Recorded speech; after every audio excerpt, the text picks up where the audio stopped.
সাল 1857, অর্থাৎ সেই স্মরণীয় ঐতিহাসিক ঘটনা যা সবার আগে মাথায় আসে তা হল সিপাহী বিদ্রোহ, যেটিকে ইংরেজ অপশক্তির বিরুদ্ধে ভারতের প্রথম স্বাধীনতা আন্দোলন হিসেবে মানা হয়।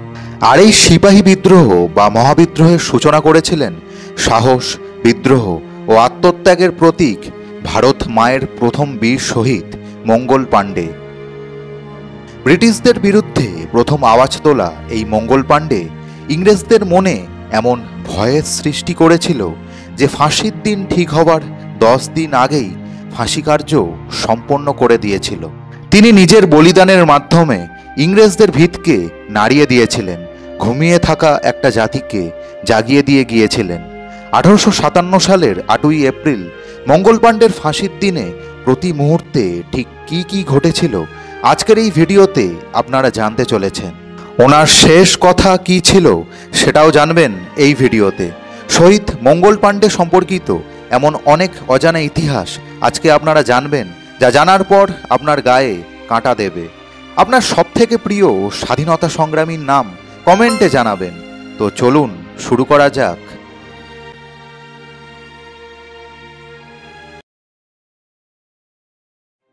1827 সালের 19শে জুলাই বর্তমান উত্তরপ্রদেশের বালিয়া জেলার নাগোয়া গ্রামে এক ব্রাহ্মণ পরিবারে জন্মগ্রহণ করেছিলেন ভারতের বীর যোদ্ধা মঙ্গল পাণ্ডে।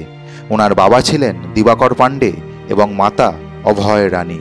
মঙ্গল পাণ্ডের বয়স যখন মাত্র 22 বছর, তখন তিনি ইংরেজ সরকারের অধীনে সৈনিক পদে যোগ দেন। তখনকার সময় সৈন্যদের সিপাহী বলা হতো। তিনি 1849 সালে বেঙ্গল সেনাবাহিনীতে যোগ দিয়েছিলেন। 1857 সালের মার্চ মাসে পাণ্ডেজি কলকাতার কাছে অবস্থিত ব্যারাকপুরের 5ম ব্যাটালিয়ন বেঙ্গল রেজিমেন্টের সদস্য হন। ভারতীয় সিপাহীদের মনে বিদ্রোহের প্রথম অগ্নিস্ফুলিঙ্গ জ্বলে উঠেছিল বাজারে আসা একটি কার্তুজকে নিয়ে। তখনকার সময় সিপাহীদের অস্ত্র হিসাবে দেওয়া হয়েছিল এনফিল্ড রাইফেল। এই বন্দুক ব্যবহারের জন্য ইংরেজরা বাজারে একটি নতুন কার্তুজ এনেছিল, যা রাইফেলে লোড করার আগে মুখ দিয়ে কামড়ে ছিঁড়ে নিতে হতো। সেই সময় একটা তথ্য চারিদিকে রটে গিয়েছিল যে ওই কার্তুজ গরু এবং শূকরের চর্বি দিয়ে তৈরি। 1857 সালে সেনাবাহিনীতে হিন্দু এবং মুসলিম উভয় সম্প্রদায়ের মানুষই নিযুক্ত ছিল। ধর্মহীন হওয়ার ভয়ে সিপাহীরা পশুর চর্বি দিয়ে তৈরি কার্তুজ ব্যবহারে অসম্মতি জানায়, কিন্তু ব্রিটিশ সরকার এই ব্যাপারে কোনো রকম পাত্তা না দিয়ে ওই কার্তুজ ব্যবহারের নির্দেশকে বহাল রাখে। ফলে সিপাহীদের মনে ক্ষোভের সৃষ্টি হয়। তারা পরিষ্কার জানিয়ে দেয় যে এই বন্দুক তারা ব্যবহার করবে না। প্রবল চাপের মুখে পড়ে বন্দুক প্রত্যাহারের প্রতিশ্রুতি দেয় ইংরেজরা, কিন্তু বাস্তবে তা প্রত্যাহার করা হচ্ছিল না। ফলে সেই সময় সিপাহীদের মনে দৃঢ় বিদ্রোহের সৃষ্টি হয়, যা ডেকে আনে মহাবিদ্রোহকে। এর সাথে দীর্ঘদিন ধরে ভারতীয়দের উপর ইংরেজদের অত্যাচার, শোষণ, ভারত মায়ের লাঞ্ছনা এইসব আগুনের উপর ঘিয়ের কাজ করেছিল। প্রথমবার ব্রিটিশদের বিরুদ্ধে তাদের দিকে বন্দুক তোলার সাহস দেখিয়েছিল মঙ্গল পাণ্ডে। এরপর আসে সেই দিন 29শে মার্চ 1857। এটি ভারতবর্ষের স্বাধীনতা সংগ্রামের ইতিহাসে একটি স্মরণীয় দিন, কারণ এই দিনে ভারতে প্রথম ইংরেজদের বিরুদ্ধে অভ্যুত্থান ঘটেছিল, যার নেতৃত্ব দিয়েছিলেন মঙ্গল পাণ্ডে। 29শে মার্চ দিনটা ছিল রবিবার। ঘটনাটি ঘটেছিল ব্যারাকপুর ক্যান্টনমেন্টে। দুপুরের দিকে হঠাৎই মঙ্গল পাণ্ডে হাতে লোড করা বন্দুক নিয়ে বাইরে বেরিয়ে আসেন এবং বিদ্রোহ শুরু করেন। তিনি নিজের সাথে থাকা সিপাহীদের এই সংগ্রামে আহ্বান জানান। মঙ্গল পাণ্ডে 34তম বেঙ্গল নেটিভ ইনফ্যান্ট্রির অধীনে ব্রিটিশ সেনা আধিকারিকদের লক্ষ্য করে গুলি করেন। সেই সময় ক্যান্টনমেন্টে গুলির আওয়াজে একটি উত্তেজনা সৃষ্টি হয়। ওই ইনফ্যান্ট্রির সেনাপতির সহকারী লেফটেন্যান্ট বৌক ব্যাপারটা সম্বন্ধে জানতে পারেন। বৌক সঙ্গে সঙ্গে ঘোড়ায় চড়ে সেখানে উপস্থিত হন। বীর মঙ্গল পাণ্ডেও সময় নষ্ট না করে বৌককে লক্ষ্য করে গুলি চালান, কিন্তু গুলি গিয়ে লাগে লেফটেন্যান্ট বৌকের ঘোড়ার গায়ে। ঘোড়াটি আহত হয় এবং বৌক মাটিতে পড়ে যায়। প্রাণে বাঁচতে বৌক দ্রুত পকেট থেকে পিস্তল বের করে এবং মঙ্গল পাণ্ডের দিকে গুলি ছুঁড়তে থাকে, কিন্তু সেই গুলি মঙ্গল পাণ্ডের গায়ে লাগেনি। এরপর সেই ইংরেজ আধিকারিক তলোয়ার বের করে মঙ্গল পাণ্ডেকে আঘাত করার চেষ্টা করেন, কিন্তু তার আগেই বিপ্লবী মঙ্গল তলোয়ারের আঘাতে তাকে মাটিতে ফেলে দেন। তিনি একাধিক ব্রিটিশ আধিকারিককে আহত করেন। মঙ্গল পাণ্ডের সহযোদ্ধারা দর্শকের মতো সবটা দেখতে থাকে, কেউ আবার ভয়ও পায়। এরপর সেখানে উপস্থিত হন সার্জেন্ট মেজর হিউসন। তিনি পৌঁছেই বাকি সিপাহীদের পাণ্ডেকে আটক করার জন্য আদেশ দেন, তবে সিপাহীরা তা স্বীকার করেনি। ইংরেজ আধিকারিক হিউসন মঙ্গল পাণ্ডের মুখোমুখি হলে পাণ্ডের বন্দুকের আঘাতে তিনি মাটিতে ছিটকে পড়েন। পরবর্তীতে একটি সংঘর্ষে মঙ্গল পাণ্ডে নিজেও গুরুতর আহত হন। অনেকক্ষণ ধরে বিদ্রোহ চলার পর শেষে অপর এক সিপাহী শায়ক পল্টুর বিশ্বাসঘাতকতার কারণে ইংরেজ সেনাবাহিনীর হাতে ধরা পড়েন তিনি। দেশপ্রেমিক মঙ্গল জীবিত অবস্থায় ইংরেজদের হাতে ধরা পড়তে চাননি, তাই তিনি বন্দুক নিজের বুকে রেখে গুলি চালিয়ে আত্মহত্যার চেষ্টা করেছিলেন। গুলির আঘাতে তিনি মারাত্মক আহত হয়েছিলেন, কিন্তু মারা যাননি। একবার ভাবুন, বুকে কতটা সাহস থাকলে কেউ এমনটা করতে পারে।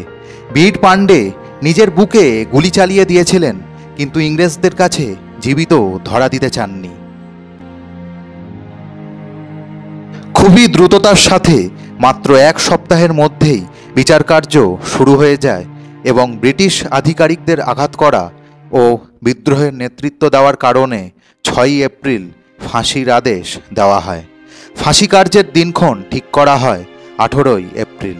কিন্তু ইংরেজদের মনে এমন ভয় ঢুকে গিয়েছিল যে তারা ভেবেছিল ফাঁসি কার্য সম্পন্ন হতে যত দেরি হবে বিদ্রোহ তত তীব্র হবে। নিজেদের ক্ষমতা সম্বন্ধে তাদের সংশয় দেখা দিয়েছিল, তাই তারা ঘোষণার পরের দিন অর্থাৎ 7 এপ্রিল মঙ্গল পাণ্ডের ফাঁসির পরিকল্পনা করে। ভারতের বীর সন্তান মঙ্গল জানতেন যে ওনার সময় শেষ হয়ে এসছে, কিন্তু তবুও ওনার মুখে ছিল না বিন্দুমাত্র ভয়। 7 এপ্রিলে ফাঁসি কার্যের জন্য 2জন জল্লাদকে ডাক পাঠানো হয়েছিল, কিন্তু তারা দুজনেই জানার পর সেই আদেশ প্রত্যাখ্যান করেন। ফলে ওই দিনে আর ফাঁসি হয়নি। শেষ পর্যন্ত ব্রিটিশরা কলকাতা থেকে জল্লাদকে নিয়ে আসে এই কার্য সম্পন্ন করার উদ্দেশ্যে। পরের দিন অর্থাৎ 8 এপ্রিল ব্যারাকপুর ক্যান্টনমেন্টের একটি খোলা ময়দানে তৈরি করা হয় ফাঁসির মঞ্চ। ঘড়িতে তখন বাজে সকাল 10টা। মঙ্গল পাণ্ডেকে নিয়ে আসা হলো ফাঁসির মঞ্চের সামনে। মঞ্চকে ঘিরে রয়েছে সিপাহীদের বিশাল বাহিনী এবং কয়েকজন ইংরেজ অফিসার। সেখানে উপস্থিত ভারতীয় সিপাহীদের চোখ থেকে তখন অশ্রু গড়িয়ে পড়ছে। চারিদিক নিস্তব্ধ। মঙ্গল পাণ্ডে তাঁর জীবনের শেষ কয়েকটি কথা বলেছিলেন, সেগুলি হলো, ভারতীয়দের চোখ খুলে যাবে যখন আমার মৃত্যু তাদের হৃদয়ে আগুন ধরিয়ে দেবে। এই কথা মিলেও গিয়েছিল। ওনার বলিদানের কয়েক সপ্তাহের মধ্যেই ওনার শুরু করা সিপাহী বিদ্রোহ মারাত্মক আকার নিয়েছিল। গোটা ভারত জুড়ে ছড়িয়ে পড়েছিল প্রতিবাদ। বিদ্রোহীরা ইংরেজ আধিকারিকদের বাড়িতে আগুন ধরিয়ে দিয়েছিল। তারা হত্যা করতে শুরু করেছিল ব্রিটিশ কর্তাদের। এই আন্দোলন ইংরেজদের মনে এমন আতঙ্কের সৃষ্টি করেছিল যে তারা প্রশাসনিক, সামরিক এবং অর্থনৈতিক ক্ষেত্রে পরিবর্তন আনতে বাধ্য হয়েছিল। ইস্ট ইন্ডিয়া কোম্পানির শাসনের অবসান ঘটিয়ে ব্রিটিশ সরকার সরাসরি ভারতের শাসনভার নিজেদের হাতে তুলে নিয়েছিল। মঙ্গল পাণ্ডে হলেন পরাধীন ভারতের স্বাধীনতা আন্দোলনের প্রথম শহীদ, যিনি মৃত্যুবরণ করেছিলেন ভারত মায়ের জন্য। তিনি প্রথম একাই ইংরেজদের বিরুদ্ধে সশস্ত্র আন্দোলনের সূচনা করেছিলেন। বীর যোদ্ধা পাণ্ডেজি শুরু করেছিলেন আর শেষ হয়েছিল 1947 সালের 15 আগস্ট, ভারতবর্ষ পূর্ণ স্বাধীনতা পাওয়ার পর। মঙ্গল পাণ্ডে নিজের আত্মত্যাগের মাধ্যমে দেখিয়ে দিয়ে গিয়েছিলেন যে একটি প্রাণও যদি সাহস নিয়ে উঠে দাঁড়ায় তবে সে গোটা জাতিকে জাগিয়ে দিতে পারে।